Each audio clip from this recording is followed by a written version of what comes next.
करायचं स्मरण. जय जय रघुवीर समर्थ. श्री समर्थ कृपेने एक सुंदर असा बोध, एक सुंदर असं श्रवण आपल्याला प्राप्त झालेलं आहे. या श्रवणाच्या माध्यमातून उत्तमच सामर्थ्यसुद्धा श्री समर्थांनी प्राप्त करून दिलेलं आहे. बघा, प्रत्यक्षपणे भाग कसा दिलेला आहे, नक्कीच श्रवण करूया. समर्थ म्हणाले, दुसऱ्यांना नावं ठेवण्यात आपलं आयुष्य घालवत बसू नको. आपलं आयुष्य इतकं वाईट होईल ना की कळणार सुद्धा नाही. समर्थ म्हणाले, दुसऱ्यांना आपण नावं का ठेवतो? ती व्यक्ती कुठेतरी चुकली असेल किंवा एखाद्या त्या व्यक्तीने वाईट कार्य केले असेल म्हणून तर. पण ज्या वेळेला आपला देह चुकतो, कुठेतरी चूक केली असेल आणि ती जर व्यक्ती आपल्याला बोलली, मग आपल्याला वाईट वाटतं की नाही? म्हणून समर्थ म्हणाले, दिवस प्रत्येकाचे बदलतात हो, पण आहे ना, चेहऱ्यानं नाही कळला तरी विचारानं मनुष्य देह उघड होतो. कारण तुम्ही काही वाईट केलं असेल, वाईट कृत्य केलं असेल तर तुमचा चेहरा झाकू शकला जातो, बरोबर नाही? चेहरा झाकला जाऊ शकतो, पण विचारांना कोण झाकणार आहे? विचार करा. विचारांना तुम्ही झाकू शकाल का? नाही झाकू शकत.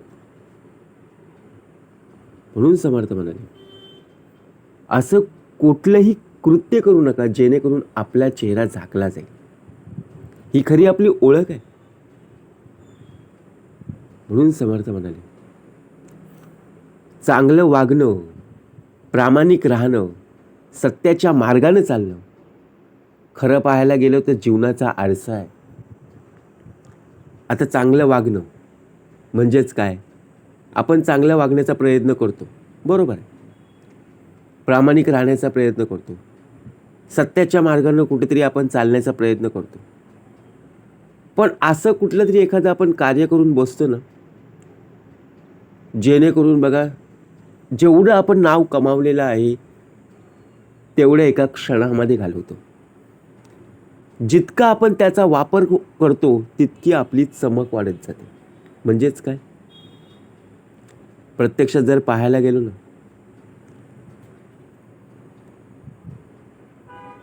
आपण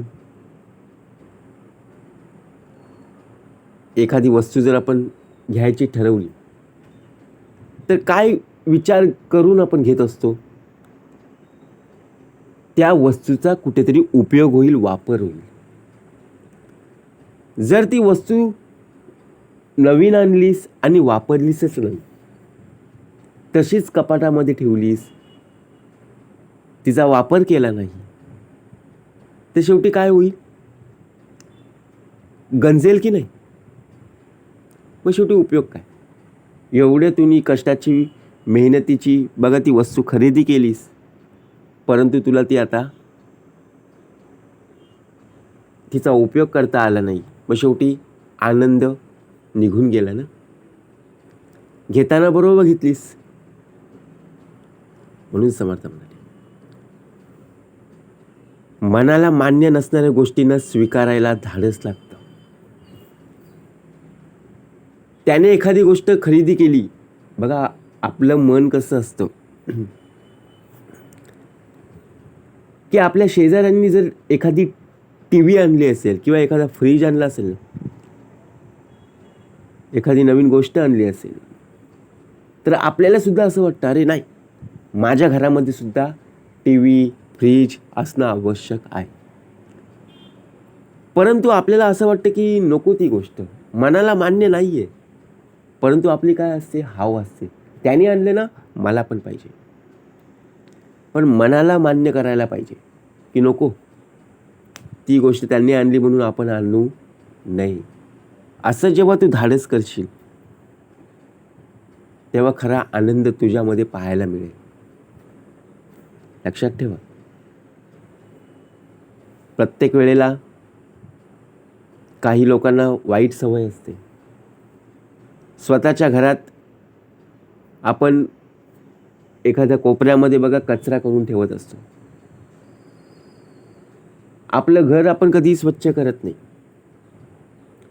परंतु जेव्हा आपण दुसऱ्यांच्या घरात जातो ना, तेव्हा अंगणात गेल्यापासून बघा, जेव्हा आपण एंट्री मारतो तिथून सुरुवात केल्यानंतर ते प्रत्यक्षात घरात जाईपर्यंत सर्व आपण त्यांना पसारा दाखवत असतो. हे बघा, तुम्ही किती कचरा करून ठेवला अंगणामध्ये.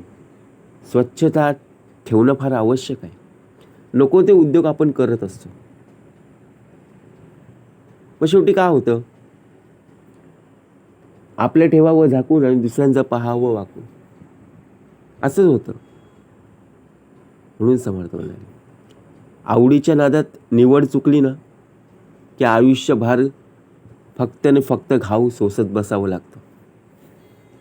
आवड तुमची, निवड आमची. आवड आमची, निवड तुमची. का? जर आवडीप्रमाणे जर एखादी निवड जर केली नाही ना, मग पश्चाताप करण्याची वेळ येत असते. म्हणून लक्षात ठेवा, आपण दुसऱ्यांना नावं ठेवत असतो.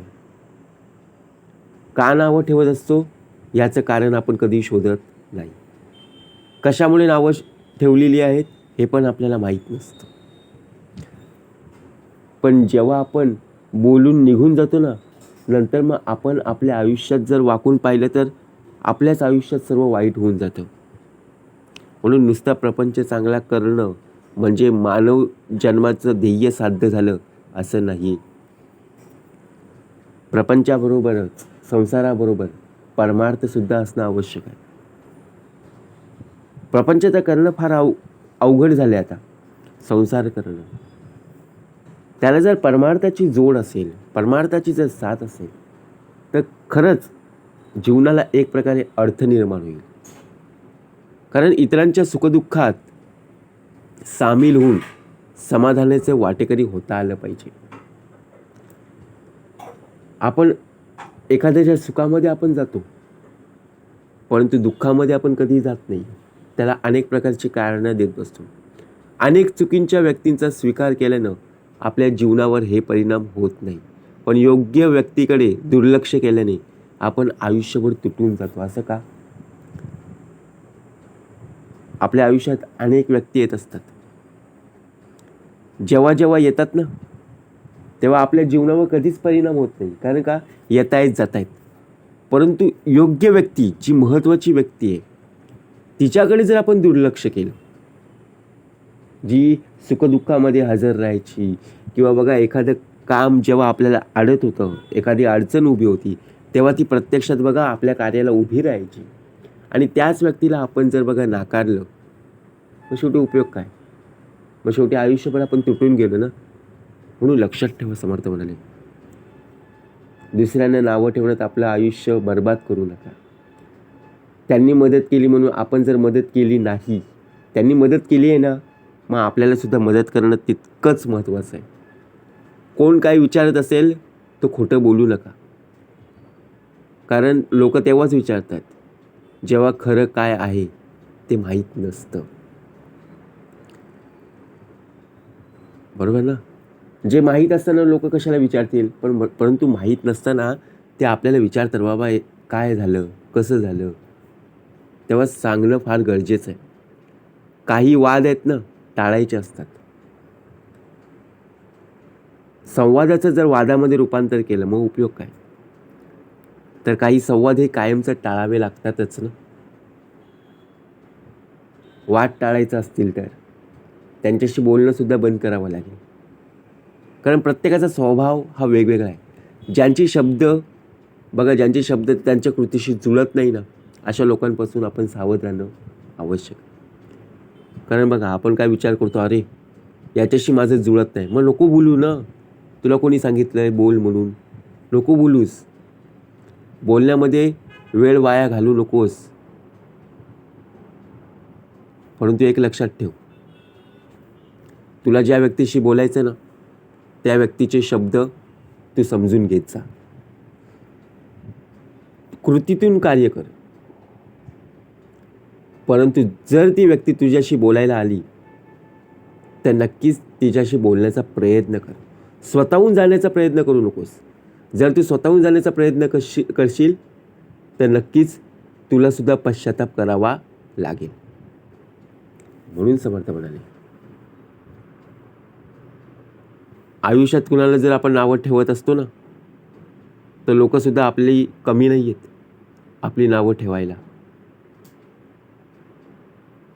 म्हणून ज्या वेळेला अनेक पक्षी बघा पावसामध्ये आपल्याला पाहायला मिळत असतात, उन्हामध्ये पाहायला मिळत असतात, हिवाळ्यामध्ये पाहायला मिळत असतात. ढगांच्या वरती बघा प्रत्यक्षात जाऊन ते उडत असतात. आपण घरातून पाहतो, विचार करतो, अरे हा पक्षी ना असा, तो पक्षी ना असा. आपण एकमेकांची तुलना एकमेकांप्रमाणे करत असतो. परंतु जेव्हा समस्या येतात ना, तेव्हा समजतं की नाही आहे. पावसाळ्यामध्ये बघा जेव्हा ते घरटी बांधत असतात बघा, पक्ष्यांची घरटी, तेव्हा आपण काय विचार करतो, अरे आपल्याच घराच्या बाजूला काय हे करतात, मी आहे ना या पक्ष्यांचं घरटं तोडून ठेवीन. काय विचार केला, दुसऱ्यांचं कशाला वाईट करायचं आहे, ते त्यांचं कार्य करतायत. तू जर आज मोडायला गेलास ना तरीसुद्धा ते भांडणारच आहेत. बरोबर की नाही. पशु पक्षी गुणवंत त्यास कृपा करी ती समर्थ. त्यांच्या घरासारखं त्यांच्या घरटीसारखं आपल्याला ते बांधता येणार नाही आहे. ते किती वणवण करतायत, किती त्रास सहन करतायत. आपण काय विचार करतो, अरे पक्ष्यांसारखं मला सुद्धा उडता यायला हवं होतं. आपले पाय जमिनीवरच आहेत ना, हेच खूप पुरेसं आहेत. बरोबर की नाही. म्हणून थेंबासारखं आयुष्य आहे. माणसाचं अहंकार आहे ना, अहंकार हा मात्र सागरापेक्षा मोठा आहे. आपण कोण आहोत, तो बुडबुडे आहोत. बरोबर की नाही. पाण्यावरती असणारा बुडबुडा. परंतु आपला जो अहंकार असतो ना, तो सागरापेक्षा खूप मोठा असतो. म्हणून लक्षात ठेव, उगाच कडवटपणा जर तुझ्या स्वभावात येत असेल, स्वभावामध्ये तोटा तुला पाहायला मिळेल. म्हणून सहन करण्यापेक्षा तो त्रास तुझ्या बाजूला कसा निघून जाईल हे बघ. आपण काय विचार करतो, अरे एखाद्यासोबत एकनिष्ठ राहायचं आणि दुसऱ्यांच्या सोबत बघा आपण कसं पण वागायचं, तसं नाही होत. शेवटी काय होतं, एकाला बोललं आणि दुसऱ्याला आपण जवळ केलं तर शेवटी त्रास हा आपल्यालाच होणार आहे. आयुष्यात कोणतेही व्यक्तिमत्व यशस्वी होण्यामागं कोणतंही रहस्य वगैरे काही नसतं. आपण फक्त विचार करतो काय रहस्य असेल, मला यशस्वी व्हायचं आहे. परंतु योग्य नियोजन, प्रचंड कष्ट करण्याची वृत्ती आपल्यामध्ये असणं फार गरजेचं आहे. तेव्हाच आपण यशाच्या शिखरापर्यंत जाऊ शकतो. आयुष्यात जेवढं जास्त अनुभव येतात तेवढं जास्त मनुष्यदेह हुशारतं. म्हणून दुसऱ्यांच्या बघा गोष्टीकडे आपण कोणत्या नजरेने पाहतो, कोणत्या दृष्टिकोनातून पाहतो हे सोडून आपण स्वतःहून स्वतःच्या कार्यामध्ये लक्ष देणं फार गरजेचं आहे. कारण डोक्यामध्ये विचार येतात ना, अरे आता काय करायचं, कसं करायचं, तो काय करतोय ते आपण बघूया, तो काय करतो ते करेल. परंतु मनुष्यदेहाला एखादं घबाड सापडलं ना की मनुष्यदेह कसा लबाडवतो बघा.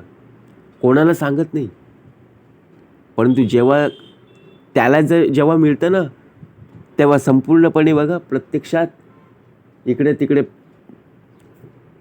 बातमी पसरवत असतो की याला हे मिळालं, त्याला ते मिळालं. म्हणून समर्थ म्हणाले, दुसऱ्यांना बदलण्याचा प्रयत्न करत बसू नको, तर त्यातून जेवढं तुला अलिप्त होता येईल तेवढं होण्याचा प्रयत्न कर. जय जय रघुवीर समर्थ.